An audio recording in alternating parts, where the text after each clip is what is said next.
ஈகை என்று ஒரு திருநாள், ரெண்டு திருநாள் அல்லாஹ்வுடைய தூதர் அவர்கள் சொன்னார்கள், இன்னலி குல்லி கௌமின் ஈதா. உலகத்தில் எத்தனையோ ரிலீஜியஸ் எவ்வளவோ தன்னுடைய பண்டிகைகளை கொண்டாடுகிறார்கள். அல்லாஹ்வுடைய தூதர் அவர்கள் பெருநா ஹுதுபாவுடைய மேடையிலே சொல்லப்பட்ட ஒரு அற்புதமான ஹதீஸ், உலகம் அழியும் வரை அந்த ஹதீஸ் வெறும் பொன்மொழிகளாக மட்டும் இருக்காது, செயல்பாட்டிலும் இருக்கும். இன்னலி குல்லி கௌமின் ஈதா ஹாதா ஈதுனா. எல்லா கௌமுகளும் எல்லா மதத்தவர்களும் தன்னுடைய பெருநாட்களை கொண்டாடுகிறார்கள். ஹாதா ஈதுனா, இதுதான் என்னுடைய பெருநாள் என்று, எம்முடைய பெருநாள் என்று அல்லாஹ்வுடைய தூதர் அவர்கள் சொன்னார்கள். என்ன பெருநாள்? உலகத்திலேயே எந்த மதத்திலும் கொடுக்கப்படாத ரெண்டு பெருநாள், ஈதுல் ஃபித்ரு, ஈதுல் அல்ஹா. ஏழையின் சிரிப்பில் இறைவன் என்று உலகம் தத்துவத்தை பேசும், ஆனால் அந்த தத்துவத்தை நடைமுறையாக ஒரு பெருநாளாக ஒரு கடமையாக கொடுத்தது இஸ்லாமிய மார்க்கம்தான். இந்த பெருநாள் என்பது 30 நாட்களோ 29 நாட்களோ பசித்திருந்து நோன்பு வைத்து ஏழையினுடைய பசியை உணர்ந்து ஜகாத்துகளும் சதக்காக்களும் அள்ளி கொடுப்பதால் என்னுடைய பொருட்செல்வங்கள் குறைவதில்லை, அதனால் அல்லாஹ் எனக்கு பரக்கத்தை தான் தருகின்றான் என்ற முழுமையான நம்பிக்கையோடு தொழுகைக்கு வருவதற்கு முன்பு தர்மம். இந்த பெருநாள் தொழுகைக்கு வருவதற்கு முன்பு தர்மம். மக்ரிபிலிருந்து பெருநாள் தொழுகை வருவதற்கு முன்பதாக ஃபித்ரா என்ற அற்புதமான தர்மத்தினுடைய ஒரு சிந்தனையை, சதகாவை அல்லாஹ்வுடைய தூதர் அவர்கள் நமக்கு சொல்லிக் கொடுக்கின்றார்கள். நமக்கும் நம்முடைய குடும்பத்தினர்களுக்கும் போக எல்லா அன்றைய பெருநாளுடைய செலவினங்கள், உணவு சம்பந்தப்பட்ட செலவினங்கள் போக மீதமுள்ள பணங்காசுகள் இருந்தால் நபர் ஒருவருக்கு குறைந்தது 100 ரூபாய் அல்லது 90 ரூபாய் முதல் 150 ரூபாய் 200 ரூபாய் வரை நீங்கள் ஏழைகளை சென்று சந்தித்து கொடுத்து விட்டு வாருங்கள் என்று அல்லாஹ்வுடைய தூதர் அவர்கள் நமக்கு சொல்லிக் கொடுப்பதன் மூலமாக இந்த பெருநாள் ஏழையை மகிழ்வித்து பிறகு இறைவனை மகிழ்விக்கவா. இந்த பெருநாள் தொழுகைக்கு முன்பதாக தர்மம்.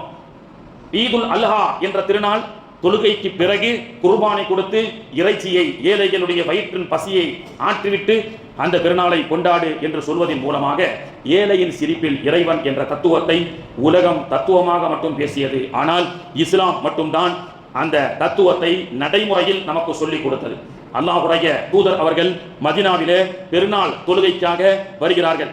பெருநாள் தொழுகைக்கு அல்லாஹ்வுடைய தூதர் அவர்கள் தொழு வைப்பதற்கு வருவதற்காக ஆயிரக்கணக்கான சஹாபாக்கள் ஆண்களும் பெண்களும் பெருநாள் திடலிலே குமிந்திருக்கிறார்கள். அல்லாஹ்வுடைய தூதர் அவர்கள் வந்து பிரசங்கம் செய்து தொழு வைப்பதற்காக. அப்படி அல்லாஹ்வுடைய தூதர் அவர்கள் வந்து கொண்டிருக்கும் பொழுது மதீனாவில் இருக்கக்கூடிய எல்லோரும் சந்தோஷ திருநாளாக சந்தோஷத்தோடு இருக்கக்கூடிய நேரத்திலே ஒரு சிறுவர் மட்டும் அங்கே ஓரத்திலே அழுக்கு ஆடையை உடுத்துக் கொண்டு அவருடைய முகம் வாட்டமாக இருந்தது.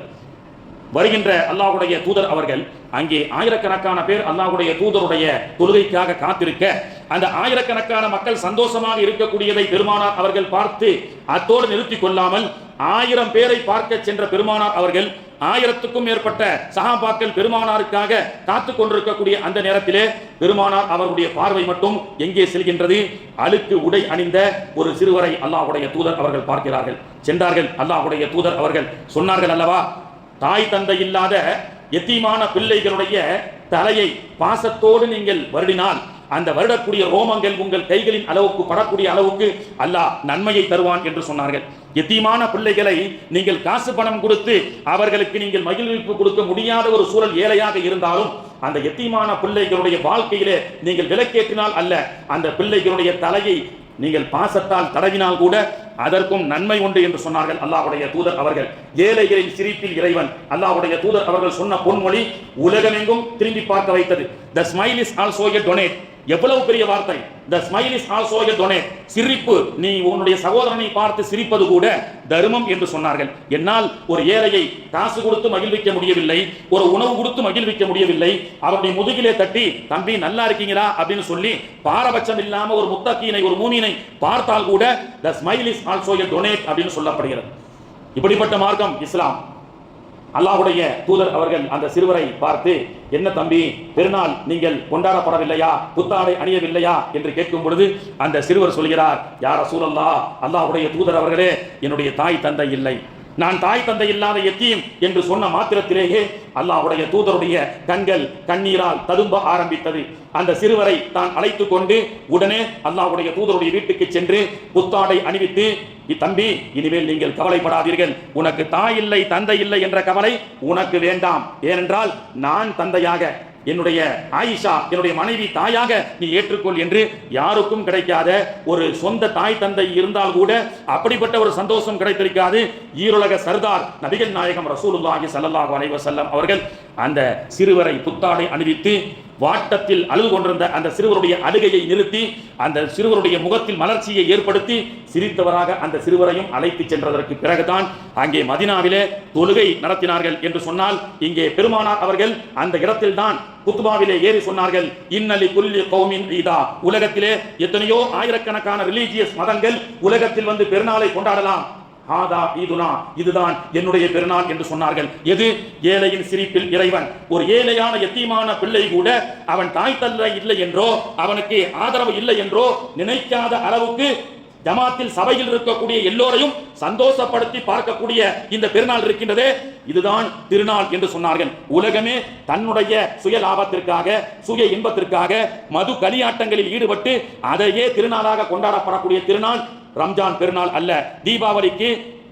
தீபாவளிக்கு மதுபான டாஸ்மாக் கடைகளிலே 1000 கோடி 200 கோடி என்ற விற்பனை ரமலானிலே இல்லை.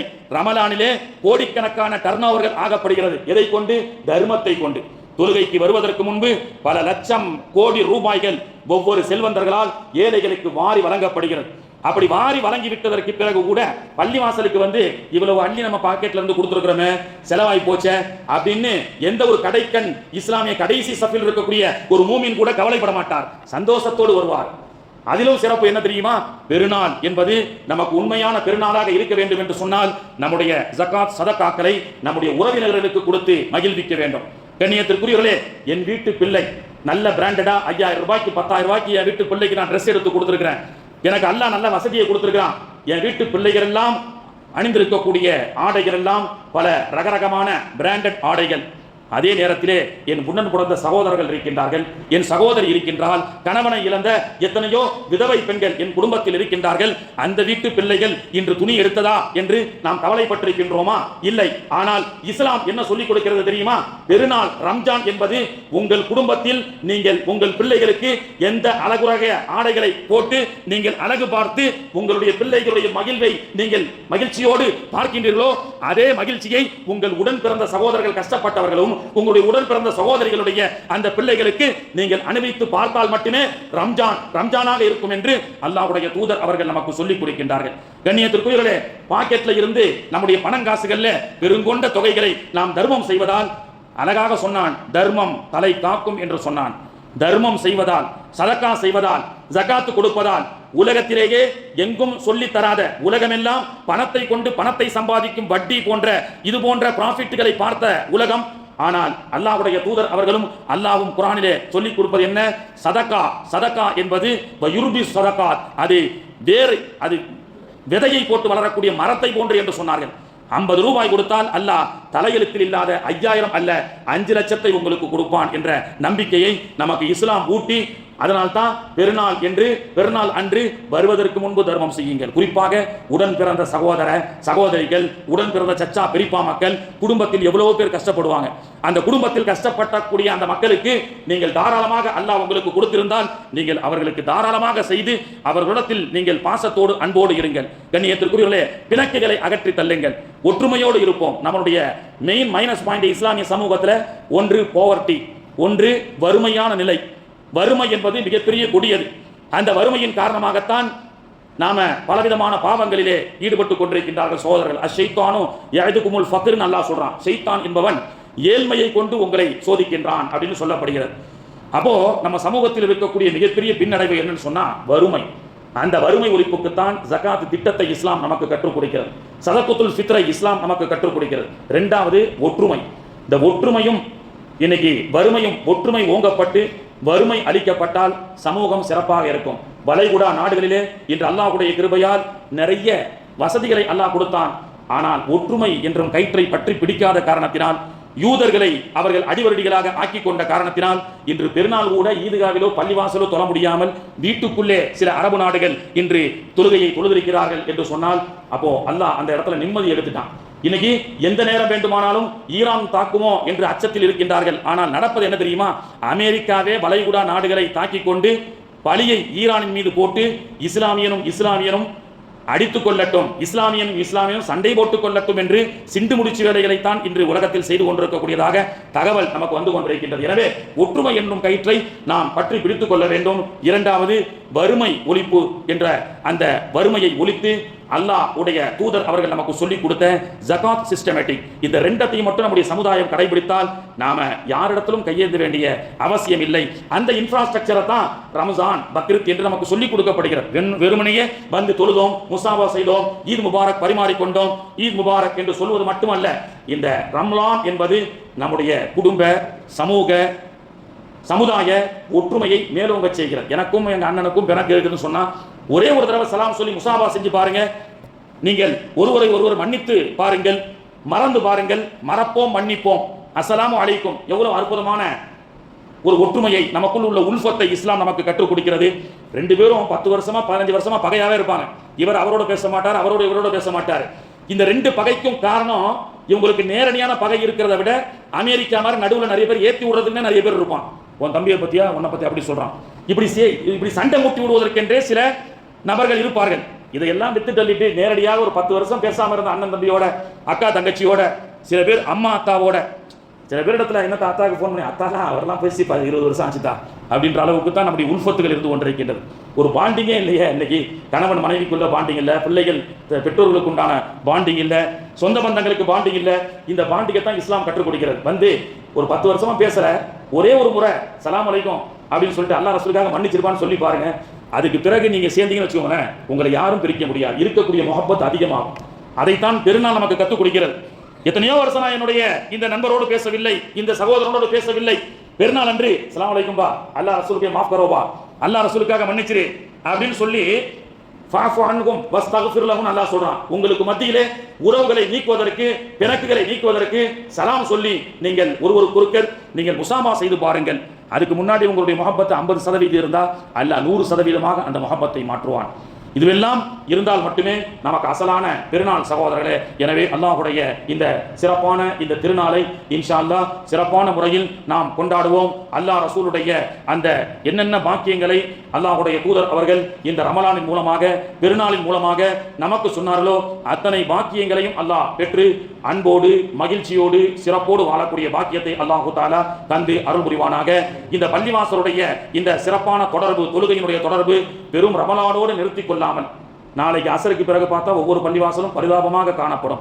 எங்கே இத்தனை நாள் வந்த தொழுகையாளிகள் என்று சொல்லக்கூடிய அளவுக்கு பள்ளிவாசல் எல்லாம் கண்ணீர் விட்டு அழக்கூடிய சூழல் இல்லாமல் எல்லா காலங்களிலும் நாம் பள்ளிவாசலுடைய இறை தொடர்போடு இருப்போம். அல்லாஹ்வுடைய தூதர் அவர்கள் சொன்னார்கள், சஹாபாக்கள் கவலைப்பட்டாங்க. கவலைக்கெல்லாம் ஒரு முற்றுப்புள்ளி வச்சான்ல. சஹாபாக்கள் ரமலான் முடிஞ்சு போச்சே, நோன்பு வச்சு அல்லாஹ்வுடைய பொருத்தத்தை அடையாம இனிமேல் நம்ம எப்படி இருக்க போறோம், நோன்பு வைக்காம எப்படி இருக்க போறோம் அப்படின்னு சஹாபாக்கள் வருஷம் ஃபுல்லா நோன்பா இருந்தா நல்லா இருக்குமே அப்படின்னு ரமலானுடைய கடைசியில நினைச்சாங்க. பொதுவா இந்த மாதிரி நேரத்தில் நம்முடைய கவலைகளை போக்கக்கூடிய நேரம் தான் இந்த கடைசி நேரம், இந்த கடைசி நோன்பு, நாளைக்குள்ள பெருநாள். என்னென்ன கவலைகள் இருக்கோ அல்லாஹ்விடத்துல நீங்க கேளுங்க. அல்ல நீங்க மனசுல கவலைப்பட்டாலும் சரி, அல்லாஹ்விடத்துல கேட்காட்டாலும் அந்த கவலைகளை போக்குவது மட்டும்தான் அல்லாஹ் இந்த 2 நாட்களில் வைத்திருக்கின்றான். இல்லை என்பது இல்லை அப்படின்னு சொல்ற மாதிரி சஹாபாக்கெல்லாம் வருத்தத்தோடு இருந்தாங்க. என்னடா நோம்பு முடிஞ்சு போச்சு, வருஷம் ஃபுல்லா நோம்பு இருந்தா நல்லா இருக்குமே அப்படின்னு நினைக்கும் பொழுதுதான் அல்லாஹ்வுடைய தூதர் அவர்கள் மெம்பர் படியிலே ஏறி இந்த செய்தியை சொல்கின்றார்கள். மன் சாம ரமலான், யார் ரமலான் முழுக்க நோன்பு வைத்து சும்மா இத்தபஹு சித்தம் மின் ஷவ்வால், பிறகு ரமலானுக்கு அடுத்த ஷவ்வாலுடைய மாதத்திலே 6 நோன்புகளை வைப்பார்களோ கான கசியாமி தஹர், அவருக்கு வருடம் முழுவதும் 12 மாதம் நோன்பு வைத்த நன்மையை அல்லாஹ் தருவான் என்று சொல்லி, ஒரு நோன்புக்கு வைக்கிறது ஒரு நாள் நன்மை 2 மாசத்துக்கு 6 மாசம் நன்மை. ஒரு நோன்புக்கு 2 மாசம் எவ்வளவு தான்? 6 நோன்புக்கு இன்டு 12 மாசம் நன்மையை அல்லாஹ் தருவான்னு சொல்லி சஹாபாக்களுக்கு அந்த கவலையை அல்லாஹ்வுடைய தூதர் அவர்கள் போக்கியதை போன்று வாய்ப்புள்ளவர்கள் ஷவ்வால் நோன்பையும் வைப்போம் இன்ஷா அல்லாஹ். அதை கொண்டு ரமலானை தாண்டி மற்ற நாட்களிலும் நாம் பள்ளிவாசலுடைய இறை தொடர்போடு இருப்போம். அல்லாஹு தஆலா தௌஃபீக் செய்து அருள் புரிவானாக. இந்த ரமலானுடைய இந்த காலத்தினுடைய பரக்கத்தை கொண்டு அல்லாஹ் நம்முடைய கவலைகள், கஷ்டங்கள், துன்பங்கள், துயரங்கள் அனைத்தையும் போக்கி, நோய்களை போக்கி அல்லாஹ் எதிர்வரக்கூடிய காலத்தில் மகிழ்ச்சிகரமான வாழ்க்கையை நமக்கும் நம்முடைய சமூகத்திற்கும் அல்லாஹு தஆலா தந்து அருள் புரிவானாக. வாஹிர் தஅவானா அல்ஹம்துலில்லாஹி ரப்பில் ஆலமீன். சுன்னத் தொழாதவங்க தொழுது கொள்ளுங்கள். இன்ஷா